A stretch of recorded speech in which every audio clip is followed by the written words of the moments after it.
Good morning, Unity, and all of our new friends that are with us as we live stream from the riverfront, which, if you look out my window, you'll see they're digging up. So I'm not sure what's going on there, but the river's still there, and that is the good news.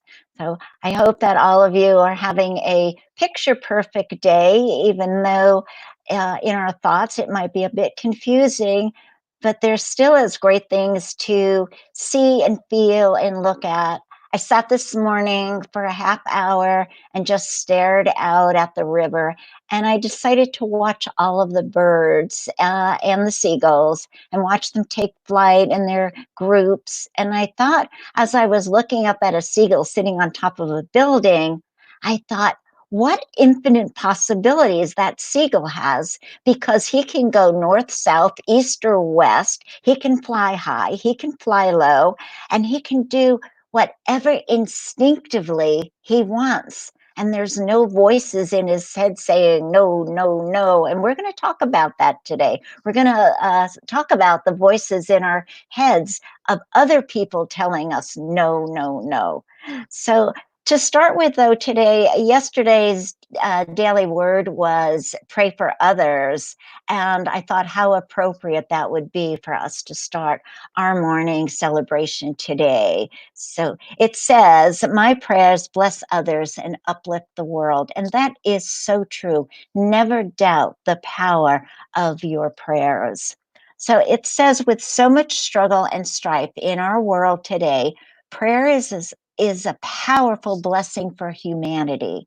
Each person has the opportunity and the responsibility of making the world a better place for everyone. When we recognize God's presence and power within our hearts and minds, we begin to express our spiritual nature and more fully in the world. I take mindful, intentional thoughts into prayer and access a higher consciousness of peace, joy, and abundance. Thoughts become prayers when I intentionally think of coming forth a vision for a better world. And we need to hold that vision for a better world. Thoughts become prayers as my mind aligns fully with my divinity. I embody a unique role, use my gifts, and shine my light outward. My prayers support me and others as they become beacons of light during these darkened times. So remember that as we put our own self aside, especially those of us that have not lost jobs, or we're retired and have substantial income, and we have uh, food and shelter, put aside, oh, I'm so bored with all this, and instead put prayers out for others. And then whenever you pray for somebody else, there's no way that doesn't lift you up. So today, I'm talking about the only life you can save. And it's following the theme of transformation. And in this Sunday, I'm looking at the many rich hidden gems in my favorite poem by Mary Oliver called The Journey. I don't know how many of you have read her poetry, but she is deep and profound. So, as we are tossed about in this sea of uncertainty, we actually get a chance to look around, which is what I was doing this morning for a half hour, just looking outside and watching the early morning as it woke up. So we look around and we look within us to where we were, where we are, and to where we're going. And all of it has been a journey, as the saying goes, a journey of 1,000 miles. But what we need to remember in this is it starts with one step, perhaps a baby step, and perhaps a huge leap of faith. But it doesn't matter, because what matters is it was one step. So Mary Oliver writes, one day you finally knew what you had to do. one day you finally knew what you had to do. For some of us, there is still a place within that cries out in the night. And in the darkness of the night, the voices in your head cry out, "Mend my life." There's not a voice for you, it's a voice for all of the others that are pulling and tugging at you. So I ask you to settle in with me right now and listen. Really listen with God's ears as I read the poem, and let this poem speak to you because I find it profound. One day you finally knew what you had to do and began. Though the voices around you kept shouting their bad advice, though the whole house trembled, you felt the old tug at your ankles. And let me say that again in case we missed any of it. One day you finally knew what you had to do and began. Though the voices around you kept shouting their bad advice, though the whole house trembled and you felt that old tug at your ankles, "Mend my life," they cried, "mend my life."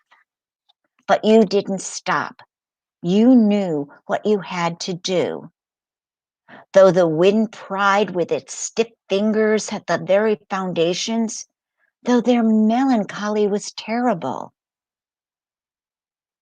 But it was already late enough, and a wild night, and a road full of fallen branches and stones.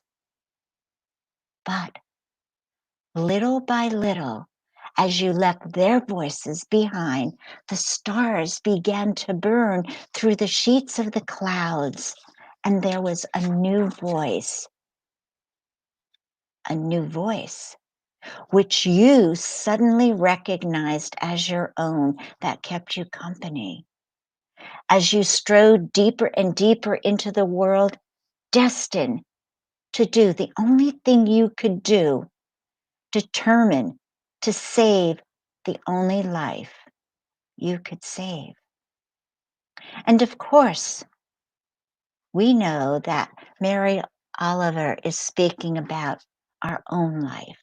Save the only life you could save. So this poem then is about transformation. And I asked you did you relate to the passages and even perhaps see your own journey? In this time of isolation and unrest with this virus, and our country certainly at unrest, there is also a calm and a curious interaction with our souls. Many of you that I have spoken to about this, while certainly not glad about times we are in, but nevertheless glad to have slowed down and have the time to reflect. For me personally, it has opened up new doors of discovery and voices crying out for love. My voices. Though the voices around you keep shouting their bad advice, though the whole house trembled and you felt the old tug at your ankles. But this knowing, this trembling within inside, this desire to break free has been there all along. It's that divine impress, and it's been there, and we push it away and we say, "Not now. I have no time," we say. Well, we have time. And yet you say, "Well, I just can't up and change my life." And I say, yes, you can. And how, you ask? By one conscious thought at a time, and by changing one conscious thought at a time. That knowing may be called a hobby, something you wanted to do your whole life, or Perhaps you just decide, I am and I can, because one day you finally knew what you had to do. See, a life can shift in one moment just by the discovery that you can lift your consciousness to higher levels by letting go of whatever carried you into this forced isolation. And this isolation, I think we need to change that word and throw it away. I was stuck in that last week. I was stuck in isolation. And then as I was thinking about it, as I was working with this talk, I discovered it's not isolation in itself. It's opportunity. It's opportunity. It's just a space in time, not good, not bad, just there for us to experience. A quirky little tidbit of a story from Brother Lawrence. And he says, and I find this amusing, I turn my little omelet in the pan for God. So what he is saying is all I have, all I carry, all what I put into, I turn over to God. And it must start with one step. One step, and we have a perfect omelet. And I laugh about that because there was a thing on Facebook that taught how to make a perfect omelet, and I found it amazing. But time doesn't allow me to give you that tidbit. So when we get back together, you can ask me and I'll tell you. And we do that as we let go of the old voices. One step at a time, we make a perfect omelet and we quiet our minds and we become gentle with ourselves. And a new voice calls. And when you are ready to hear, you will hear it. So I say, get quiet and listen and listen. Because little by little, as you leave their voices behind, the stars begin to burn through the sheets of clouds. And there was a new voice, which you slowly recognized as your own, that kept you company. And as you strode deeper and deeper into the world, destined, you are destined to do the only thing that you can do, determined to save the only life you can save.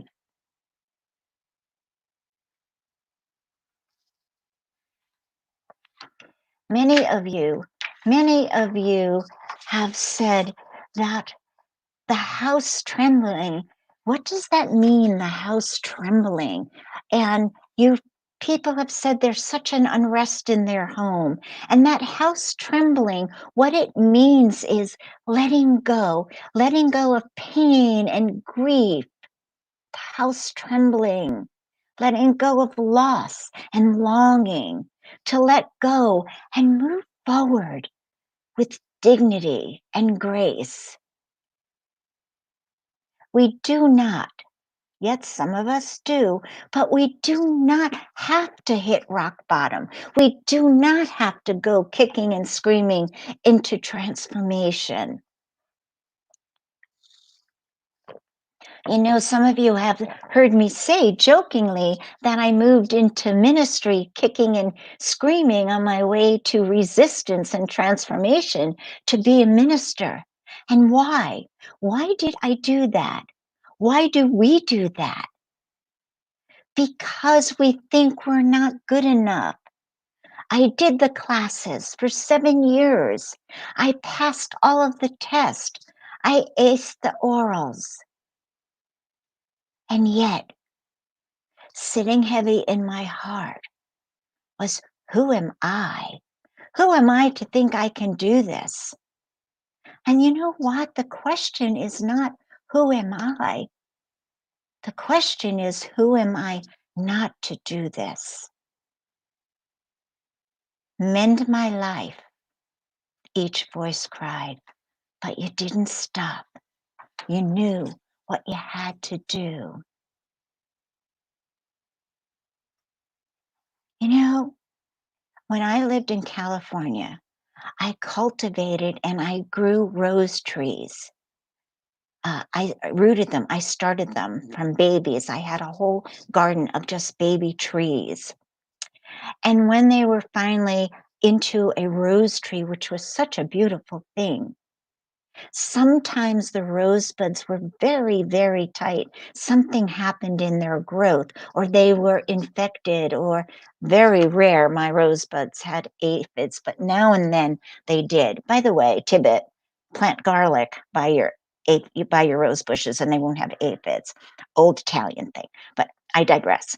So anyhow, um, so if the rosebud could finally open, it wasn't in its full beauty.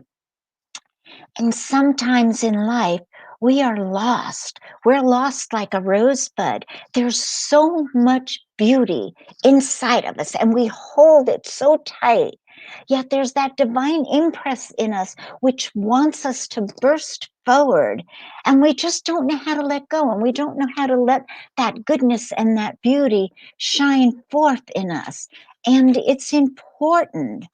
You know, the poet Rilke wrote one of his earliest poems about a man who gets up in the middle of a meal and walks outside and keeps walking because of the church that stands somewhere in the east. 800 years earlier, the Persian mystic Rumi said, start walking towards Shams. Your legs will get heavy and tired. Then comes a moment of your feelings, your wings. You've grown and you're lifted. The church in the East, shams, are the metaphors for the true heart of your own life. Start walking. Start walking towards shams. Start walking for the true heart of your own life. The true heart of your own life. You can respond to it, or you can turn away. Start walking. Start walking even though your legs get heavy and tired. You can choose, or you can choose not to. But the voices around you and the forces around you, they're daunting. And the choice is always yours. The voices around you kept shouting their bad advice, though the whole house trembled, and you felt that tug at your ankles. But the forces around you are daunting, but the choice is always yours.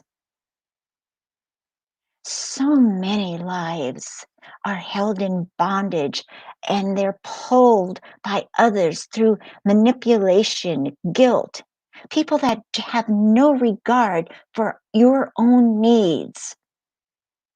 Now, the present time, while you have time to reflect and think, it is the time for you to walk to the east. Though the winds pried with their stiff fingers at the very foundations, you're being pulled from the very foundation of your life. It's already late enough, and a wild night, and the road full of branches and stones. But little by little, you left their voices behind. You can feel that tug. And yet, the determination Mary Oliver is telling us about is we must walk on. This is not selfishness. This is the most compassionate thing that you can do for yourself, to finally take a stand for the truth of who you are, your truth, your life. Can you imagine living your life fully and passionate? The only life you can save is your own. This poem speaks to a birth of a new you.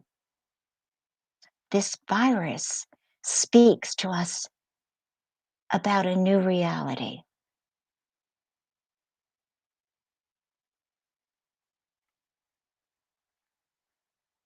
So I ask you now, as we reflect and think on these things, I ask you to settle in, and I ask you, if it's comfortable, wherever you are in your environment, in your home, to take a walk with me. Let's take a walk.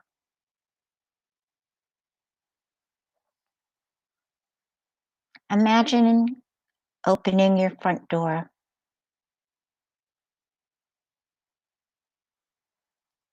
You are free again.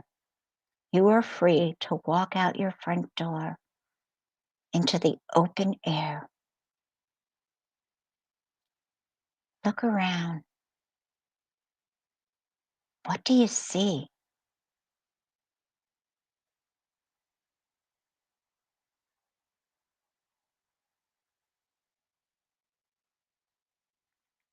Think of a park by your home, a park that you go to walk through. Think of your favorite place to walk.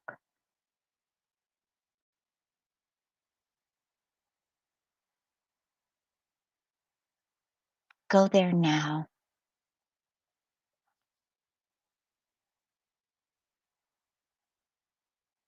What do you see?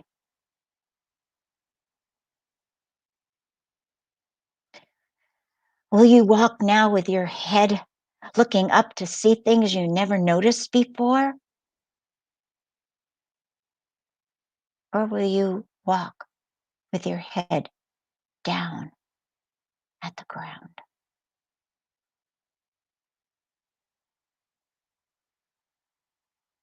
Look up. Look all around. What catches your eye? What have you never noticed before?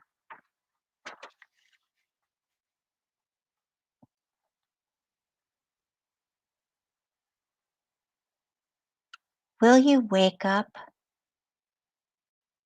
Will you wake up to your true self?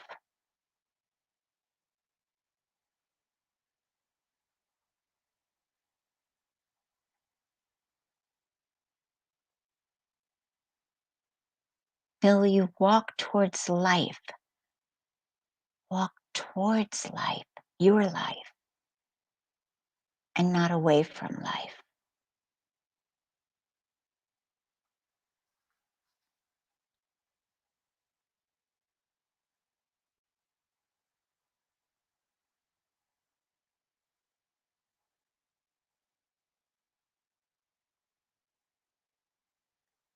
Do you now understand what it means to love your neighbor as yourself?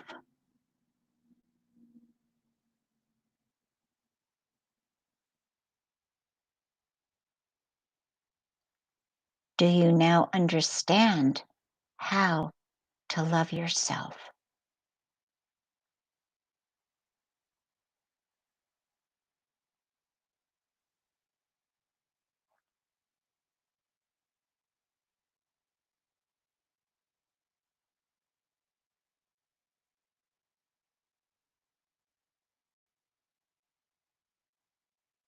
Will you allow the time and space to hear the universe calling?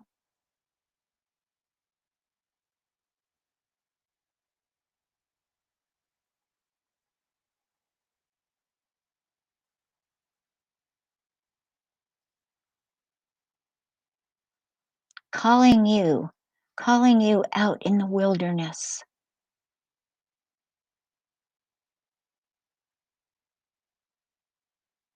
Is life calling out to you?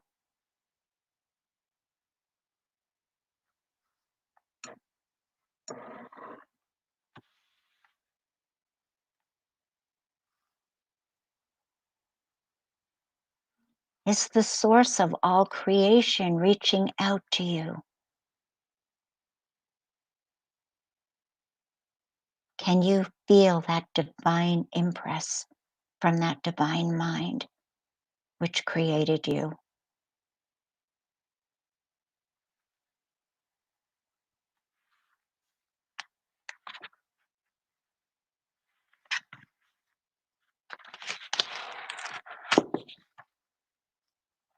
Is there a holy river flowing to you? Is there a summit of a mountain beckoning you?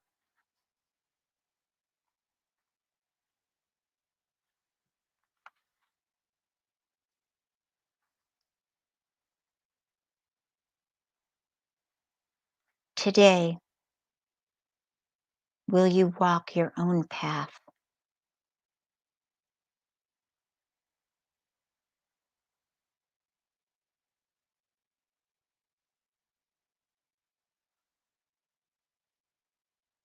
And from A Year of Miracles, Marianne Williamson, I may or may not be liked by everyone. Not everyone will see things as I do, or feel what I feel, or think what I think. Only my belief that they should can cause me pain.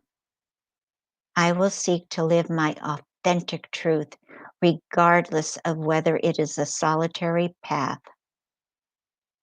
I will not try to fit in to the crowd today, but rather I will seek to discern more clearly the path that is mine to walk.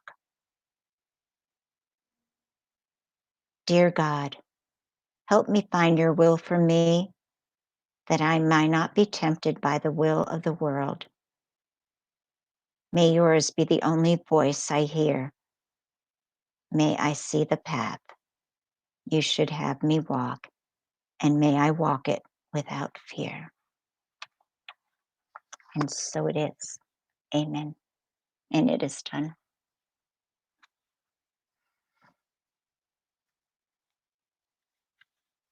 And as you slowly and gently come back into your environment, your house, your couch, your kitchen, maybe snuggled up in your bed, I don't know where you are. I would just once again, thank all of you as we pass the virtual basket around. Your gifts have been outstanding, and your contributions have been consistent. And for myself, and for your board of trustees, and for all of the members of our spiritual family, and all of our visitors and guests, thank you so very, very much for all of that. You are a blessing.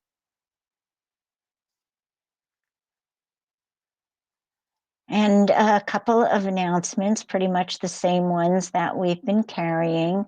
A Course of Miracles Tuesday at 5:30. Anybody can join anytime. Prayer Circle Wednesday at 11 a.m. And I do believe I'm going to cancel the book club, unfortunately. I don't know if it's the book or the time or what, but there doesn't seem to be a lot of interest in that. For those of you that have bought the book, it's a great book. Read it. And if you want to talk about it, give me a call and we can talk about it. It is just chock full of wisdom and wonderful tidbits for moving forward in our lives. So, those are our only announcements. The minute we know when we can open, trust me, you will know also. And we're hoping for the first Sunday in June, unless, of course, we get clearance earlier. But I don't see that happening at the moment. So, all of you, stay healthy, stay safe, do what you're doing to keep yourself well, and we will see you most definitely next week. Have a great week. Make it a perfect day. despite what's going on. God bless. I love you all.